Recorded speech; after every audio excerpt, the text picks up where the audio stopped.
I need some good news, baby. It's like the world's gone crazy. Give me some good news, baby. Give it Welcome to back. me. 7:53. The special session of the Texas legislature begins tomorrow with some must-do items and a long wish list for social conservatives as well. Alana Rocha covers the Texas legislature for the Texas Tribune. She's nice enough to join us on Skype from Austin. Good morning.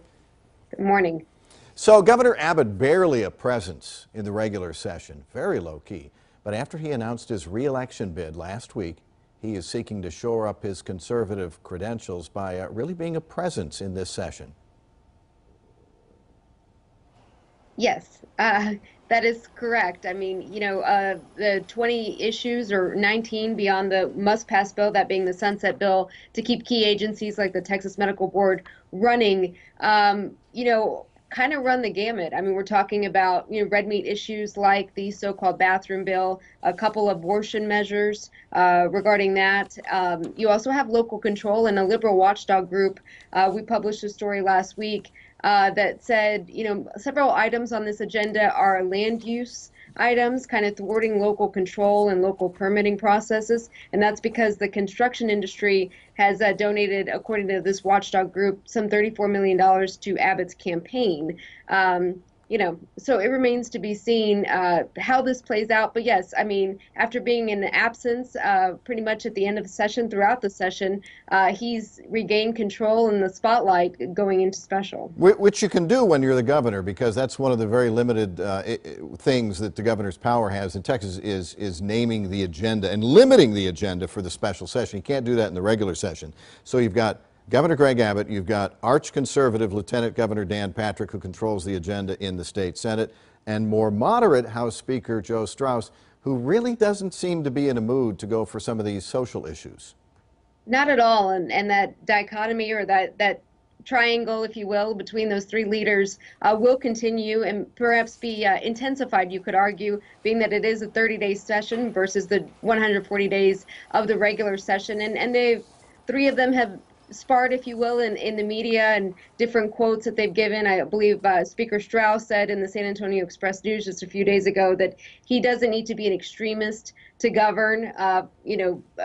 Lieutenant Governor Patrick said that, he's requested one-on-ones with Straus, but to no avail. So you could argue it'll be intensified starting tomorrow. Right. We've talked about the abortion, the bathroom issue, and things like that. And you touched on these issues limiting cities. Property tax relief one. Most people are going to say, property tax relief, what's wrong with that? Well, cities and counties and school districts and community college districts are concerned about limits on their ability to raise tax money.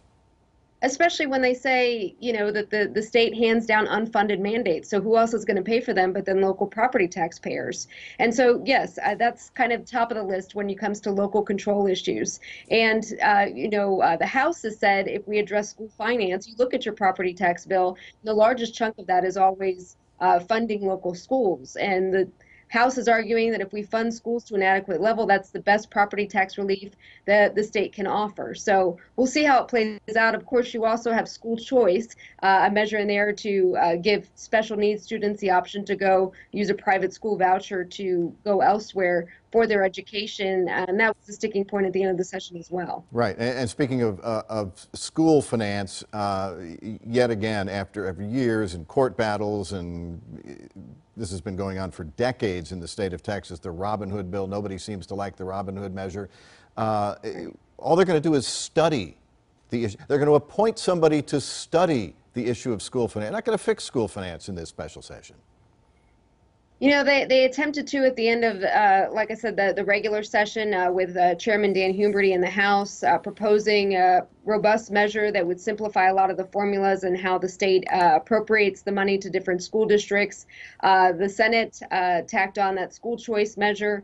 The House had no appetite for it. They said they voted 7 or 8 times saying no state dollars should go to private schools. But again, that ended in politics and went nowhere. As it tends to do. Alana, thanks very much. Enjoy. It's only 30 days. Take heart. You can find a link to Alana's reporting in the Texas Tribune on fox4news.com.